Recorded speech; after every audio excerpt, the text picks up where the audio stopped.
Greetings YouTube, Joe here with Culination Media, and welcome back to the very next episode of Pokemon XD Gale of Darkness. This is episode number 19, and we begin this episode at the Relic Forest area thingamajiggy, here to purify our pure normal type Delcatty, which we snagged from Cypher admin Lovrina way back at the Shadow Pokemon Lab at the beginning of the game, which actually wasn't that long ago, but that's alright. Anyway, Delcatty's going to regain the moves Secret Power and Sweet Kiss, neither of which are that good. But anywho, let's go pay a visit to the Purifying Chamber. As you know, we began, I guess it was the last episode maybe? I don't remember when I did it, but we got the first two sets of this Purifying Chamber all set up. And we're going to put Voltorb in there in the first slot, or first set. And we're going to put Numel in the second set, and we can have him facing Houndour because Numel's part ground type, so it's okay to use that on Houndour. We'll put Shroomish in the third set, and it probably won't get purified very fast unless we add more Pokemon, but we do have more Pokemon because we caught a Surskit. We'll put that in there, and let's do Gulpin because we can put Gulpin in that spot right there. It won't be very good against Surskit, and that's the only reason it doesn't have full tempo, but because of Sandshrews ground type being super effective on Gulpin's poison type, we have it about as close as we're going to get without the full tempo. And yes, we were in Pyrite Town in the jail using the PC for the Purifying Chamber because we are that resourceful, my friends.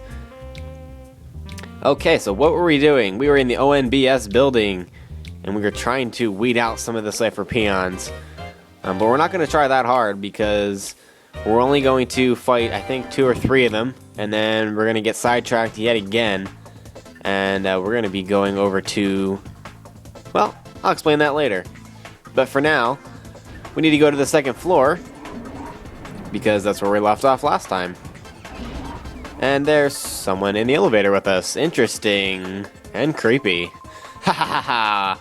You look mystified. You don't know how I managed to be on the elevator with you, do you? I'll tell you what I did. I braced myself flat up against the ceiling. It takes a lot of strength. Not bad, huh? I demand your respect. And now, we battle. Yes, indeed we do. And Cypher Peon Torkin, with a completely retarded name, has a very also completely retarded team, and that was a completely retarded sentence. A very also completely retarded sentence. Why can't I talk like the minute I start recording? I always wonder that. Alright, anyway, Torkin is going to start off with Kecleon and Surskit. Surskit, as we know, is a bug and water type Pokemon, and it's very fragile. It's also pretty quick, and it does have the opportunity to go first on any given turn because of its quick attack. Its quick attack. It is weak to flying types, so if you have a flying type, which I don't think you can have any other ones besides maybe Golbat and Zubat, I think that's it. Maybe mistaken on that, but I'm going to go with that for now. He is weak against flying type attacks, so as you saw, Surskit went down in one hit. And we have a Shadow Pokemon in this battle. It's going to be Makuhita. Makuhita is a pure fighting type, and there's not many fighting types in this game. So you want to make sure you catch this one, especially because the next fighting type is quite far down the road. The only other option you would have would be to trade a Trapinch for a Meditite with Duking, and we don't want to do that. But thankfully, Water Gun was able to get Makuhita down into a reasonable catching health range area thingamajig. I keep saying thingamajig and not being able to talk. Oh my goodness. Can you tell it's been a while since I recorded? Alright, so Makuhita stays in that Pokeball. And that was good because it didn't get a hit off on us. Kecleon. And the struggles continue. Kecleon has a very interesting ability and a unique ability. I don't know why he keeps using Psybeam on Vaporeon. He should use it on Golbat. Anyway, Kecleon has a very interesting ability. It's called Color Change, and what it does is that it changes Kecleon's type to match whatever attack it's getting hit by. So we're hitting it with Wing Attack now. It's going to change into a Flying type, and it does adopt all of the resistances and also the weaknesses and the invulnerabilities of whatever type it's transforming into. So you can kind of manipulate it that way. So if you have, Flaffy on your team at this point, you can hit it with Water Gun and then Thunder Shock, and it'll be super effective. So, you know what I mean? You know what I mean? That does it for Torkin. Makuhita is ours. And we're going to be moving on. We have 2 more battles that I want to do in this episode, so hopefully we have time for that. And let's see. I'm going to switch Golbat. Or not Golbat. I'm going to switch Vaporeon out for Trapinch and keep Golbat in the front is what I wanted to say. Oh, sweetie, I was waiting for you. You can bring it on. I don't go easy on little kids. You are just an awful person right now. Mason. Messin. Why are you messing with me? Mason Messin is going to send out Spinarak and Beautifly. This battle is very heavy on the bug and more bug types. Also poison types as well. There's a couple of poison types in this battle.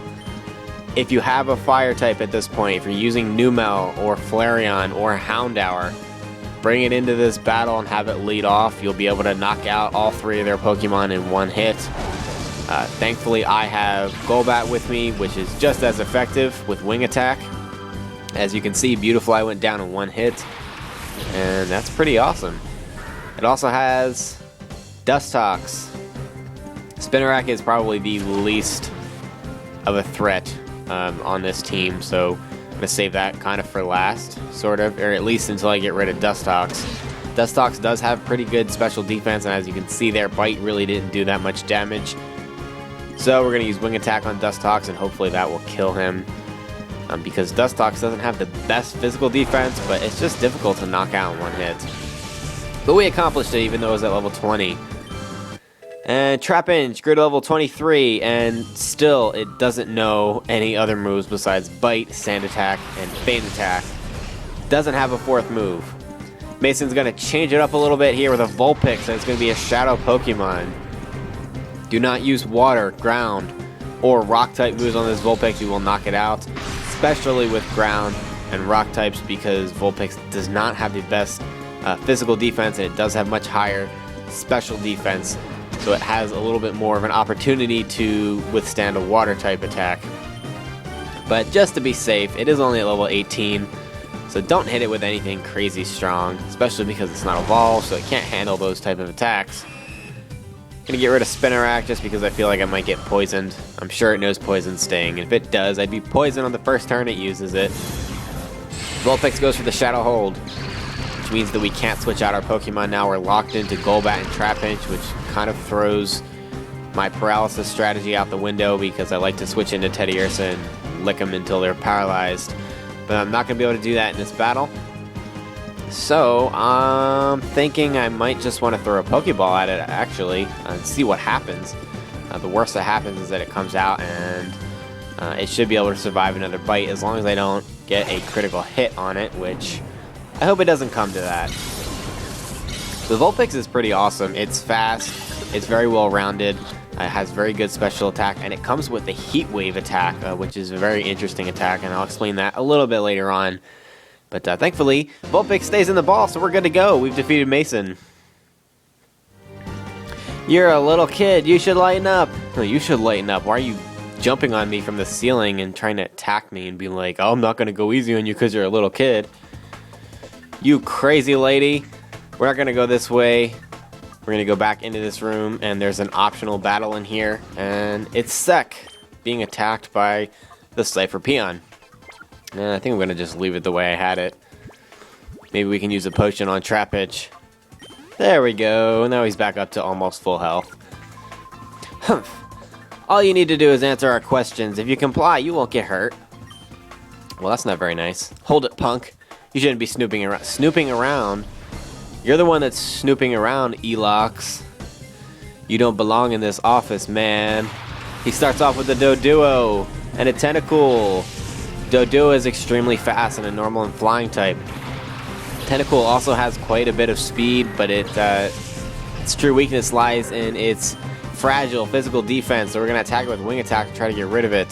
Tentacool is a water and poison type Pokemon, So you can't use grass type attacks on it. It's not going to be super effective like it would be on normal grass types. Doesn't matter though, wing attack's going to knock it down one hit, which is just fabulous. And Golbat's going to grow up to level 23. So our Pokemon are coming along pretty nicely. Chimeiko is the next Pokemon. He's going to be a pure Psychic type. It has the Levitate ability, so don't try to use ground type attacks on it because it just won't work, yo. It does have very high special defense, so you're not going to be able to knock it out with one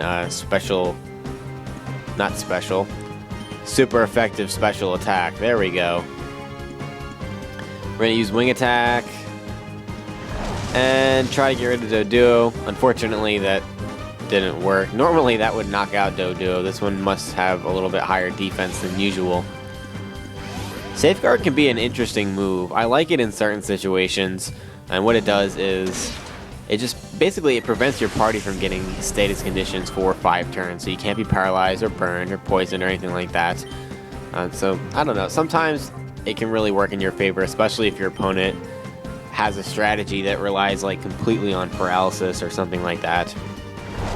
But usually if a Pokemon on my team tries to learn it, I will not teach it to them, just simply because it's a more drawn out strategy and I prefer not to use it, so I'll leave it at that. We're going to use Bite on Chimeiko, which is super effective. Of course, now we get a critical hit when it really doesn't matter at all, because that's the story of my life. Story of my life. And that's going to do it for Cypher Peon Elox.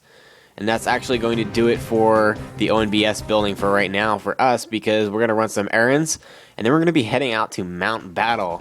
First stop is Agate Village once again, because we have to purify Mr. Spheal, who is in our party right now.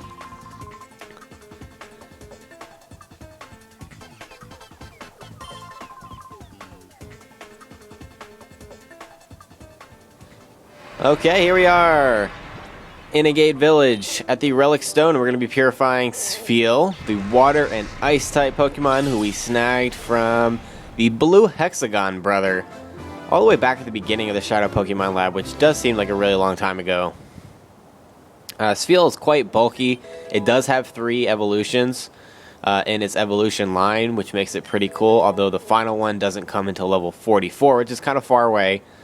But it's a very well-rounded Pokemon with good defense and good HP, so I do recommend it.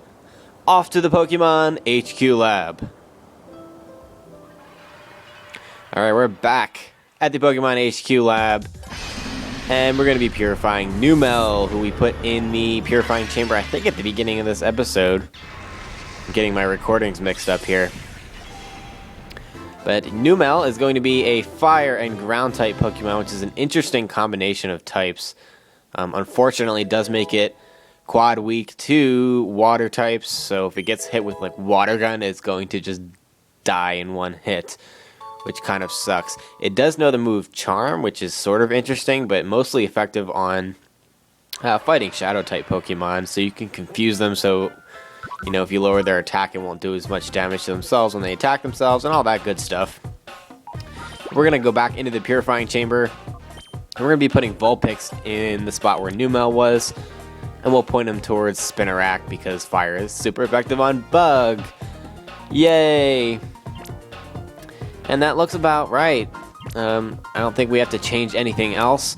At the beginning of the next episode, we'll be purifying all 3 of these Shadow Pokemon. They're in the purifying chamber right now. And we're going to be going from there. After that, we're going off to Mount Battle to do some training and get the first couple of areas out of the way. But thank you very much for watching, everyone. And in the next episode, we're going to be doing everything I basically just told you. Stay tuned for episode 20.